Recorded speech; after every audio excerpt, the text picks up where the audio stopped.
Nu har vi Mike Twig fra Coloplast, and I'm going to take these headphones on, and I think perhaps we have Mike with us. Hi, Mike.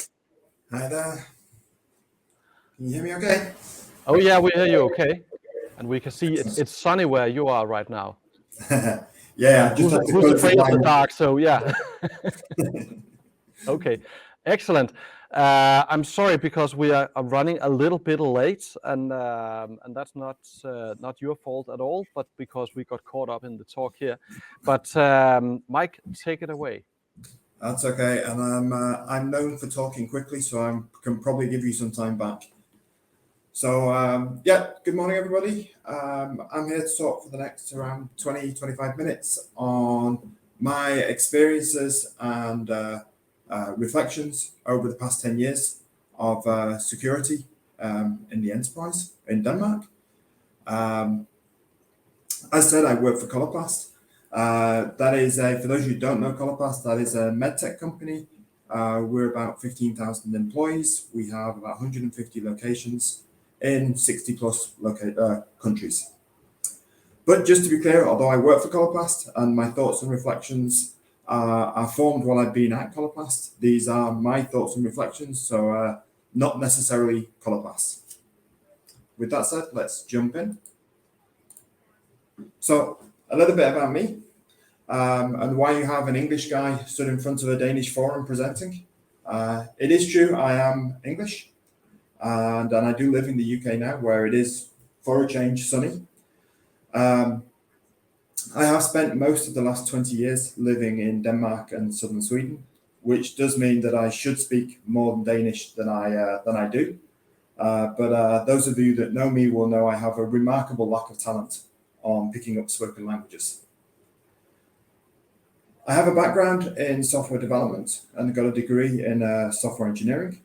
And I joined Coloplast in 2003.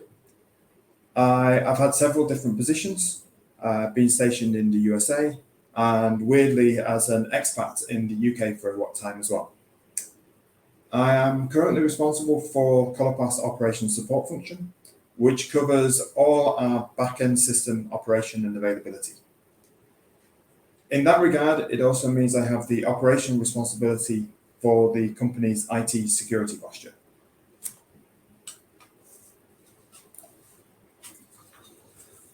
So, in the 2015-2016, I believe most managers had this view of security. It wasn't particularly an uncomfortable view. Much like when you're at home, you're not afraid of the dark. You turn the lights out. You know there are bad people out there, but they don't worry you. You've locked the doors, you close the windows, you relax. You can see some things though. If you look, there is a small dot in the upper center of the screen. You take a look, you check, but there's nothing to worry about. I believe that in the mid-2010s, this was the approach that most people had. Each group was working independently and looking to do the best that they could, or the best practice for themselves in their area. It was very siloed, and there wasn't a lot of coordination between the different groups. Of course, some did more than others, and in the aspects that they had to do. But there was little or no board attention to security, and getting investment was always a challenge. At that time, I think everybody knew about ransomware, but it was quickly remedied in the enterprise by restoring the server or restoring the computer. The worst thing that could probably happen, or people thought could probably happen, was that the photos from the last works party could be lost, which Bob from accounting was okay with. Cybersecurity, people knew was out there, but it wasn't really impacting the enterprises in this little country of Denmark. But in the late 2010s, something happened. Maersk. Everyone's talked about Maersk, and Maersk gets beaten up and spoken about an awful lot. I'm not going to go into the details of Maersk because I'm hoping people know that already. But to use my sitting at home in the dark analogy, what happened was your neighbor got broken into, they got tied up, and they got beaten up. What then happened was that we as IT managers then started to re-examine the environment. You could still only see what you could see, so you looked into everything that you could see. And you look carefully. You look carefully at that dot to try and see what was there, if anything was there. And what happened is you saw monsters. The Maersk cyber incident woke everybody up in Denmark. The cyber event that a landmark company in Denmark could be taken out was unthinkable. But nothing really had changed. The environment was still the same. What you could see was still the same. The threat actors that were against you were still the same. But rather than feeling uncomfortable or feeling comfortable, you now felt very uncomfortable. The focus had really shifted from what you could see to what you couldn't see. To add to the anxiety, your CIO, your CEO, your CFO, and the board were all very, very interested in security, like never before. And they were all asking the question, could it happen here? And the honest answer that you had to give was not really helping you. The siloed, best effort approach that you had previously of locking doors and closing windows didn't feel good enough anymore. Everyone understood that you weren't fighting for those party photos anymore. You're fighting for the company's existence. And for me, the first step that I needed to take was to try and get a look at what couldn't I see.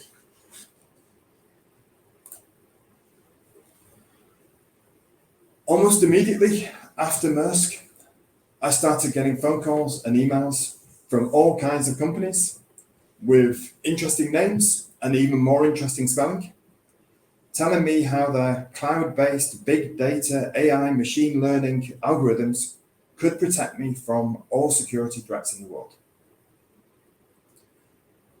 It felt a little bit like I was in the Wild West. Hacktivists even, ethical hackers, cyber criminals, everyone was out to get me. When you listened to the sales pitches, they didn't help. They made you feel like you were in an Indiana Jones film. Using their one true secure product, you could light up the cavern of your fears. The trouble is, if you watch an Indiana Jones film, unless you're indie, it doesn't generally turn out well for you. What these companies forgot was that although I may have been in the Wild West, I didn't want to be. I liked being in my safe, comfortable world, and I didn't want to be an extra in an indie film where the best that was going to happen was to me to emerge minus a limb or two. The other thing that almost all vendors, including all the intelligence companies and Gartner and IDC, was that I needed a security information and event management system, or SIEM. Now, maybe I'm missing something, but if I couldn't see anything and I'm sat in the dark, looking at a SIEM system, which would therefore inevitably have a blank screen, didn't make me feel an awful lot safer. What I needed was a company that I trusted to come up with an approach that was pragmatic. Now, I know I do paint a rather negative picture of the world in those days, but I genuinely believe it wasn't that far different from what I'm saying. I know that Coloplast wasn't particularly behind where most companies were in our industry. And of course, if you were in banking or in sensitive areas, you invested more in security, and lesser the smaller you got and the less sensitive you got. But I know in talking to my peers that we were not particularly behind. In fact, in many areas, I know we were ahead of our peers. But we did have a very siloed position, and it's a very different position than we have today. But going back to what we were doing, So the element that we looked at then, at that point in time, was which companies could we talk to that we trusted, that had a solution that matched our approach. And at that point, there were a couple of different options, but we also selected Cisco. They were a trusted vendor, and they also had a security suite of products that we were aware of, and some of them we were already using. But importantly for me, their approach to introducing those products didn't make me give up the will to live. So we entered into a security ELA with Cisco, and we saw some really interesting things start to happen. The silos started to come down. As an example, changing a VPN environment using the Cisco Secure Client, in those days it was AnyConnect, meant that our network team, our security team, and our client team suddenly had to work together. They started to talk about security, not talking about client, not talking about network, not necessarily talking about the details of security, but the threats around security. They were able to highlight initiatives themselves where we could improve. At the same time, we were also launching an ISO 27001 certification, where we were looking at information security and risk management. We were able to use these initiatives that the team were now bringing themselves forward as things we should do, and plug them into our new risk management framework to come up with a roadmap. And once we had a roadmap, we could come up with a budget. And we could put these very enterprise terms and apply them in the Wild West and start to make the Wild West become normalized. As a side note, changing our security setup had a really positive effect during COVID, as we moved away from having everything central locked down and requiring that you were in the office. Our VPNs were more flexible. Our whole security posture was around the client. So when people moved home, it did not create as big an issue for myself as it did for many of my peers. What I can say is that the lights were starting to come on. But it's still creepy.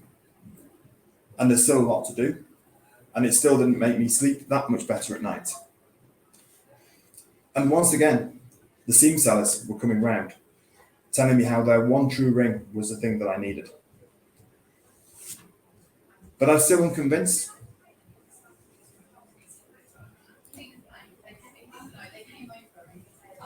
And I was unconvinced because what I needed was people to respond. So having alerts and having visibility is great, but if you don't have anyone to actually respond to that visibility, it doesn't really help you. So I decided that I was going to set up a SOC team, and decided after evaluating that the best thing for me to do was to put up that SOC team internally. Most of my functions that I'm running are internal today, and I already run some 24/7 resources around my support function and my operation function. So it wasn't a big step for me to put in a 24/7 SOC team going forwards. That team's task was to respond to any and all alerts that came from our different visibility solutions and ensure that they were handled properly and resolved. And they've been really fundamental in moving us forward massively from where we were. They've taken those incidents and made them into playbooks so that for known incident types, we have a very rapid response. In fact, 99% of the incidents that come up never actually get to our SOC team. They get handled by my first line support team, who can just pull out a playbook and resolve the issue based on that, with the SOC team perhaps doing a review afterwards. They've also been in place of putting in the different ELA tools and other partner tools as well, and making sure that the teams have things to respond to and can move things around between the teams and coordinate within the teams to ensure that when we see something new or see an alert that's concerning, that we have both the skills and authority within the SOC, but also the engagement from the other teams to resolve it as fast as possible. But this is an evolving world, and attacks are becoming more complex. I think everybody knows that those ransomware attacks, which were fairly now perceived as being very simple attacks, are getting far more complex. Hackers are not individuals. They're not the ones that are worrying. Hackers are from nation states through to businesses. And like any business, the business is taking time to invest and it's taking time to get return on that investment. And that investment equals complexity in the way that they attack. And if you're to defend yourself from that, you need to be able to follow the red thread and understand that complexity in order to ensure that the different avenues they're using are handled. For me, that means that SIEM starts to make sense when you have that multiplexed view of the world and you have the visibility on a granular level of what's going on.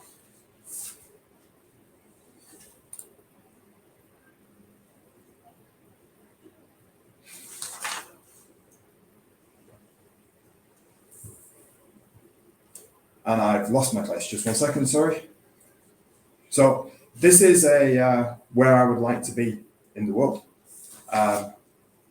It is not where I think I'm going to be anytime soon. There we go. Because having the full light on everything is really never going to happen because things change. And even if they do have full light on everything, my brain jumps to what's around the corner. But the lights are now on, and I have functioning teams with the ability to respond to what they're taking. But the interesting thing was, and I heard a little bit of Thomas's view earlier, was that 90% of the threats that we had were never in the dark in the first place. The monsters, yes, are outside, but we looked at also our employees to understand that they needed to have an awareness and engagement in security in order to properly protect ourselves. Because having all the walls and fences and safeguards and video cameras and whatever you like from a security perspective in place is not going to help you if a well-meaning employee politely holds the door open to someone they thought was a colleague and they let the monsters in. So ensuring that every employee is trained when they join about security awareness and is retrained every year to be updated on IT security is something that's become critical and has become part of our culture. So I believe I am just coming to the end of my time. So I just want to do a little bit of a sum up of some of the things that I've learned, some of the things that I've observed. And that was basically that IT is quite often revolving around trends. The trend at the time, 7-8 years ago, was SIEM. Trends are a little bit like clickbait. They can be great. There can be things in there that you want to read, you want to do. At the same time, there can be some of them which are just not right for you. So I decided at that time to go against the trend and go for adding light to my environment rather than a SIEM tool.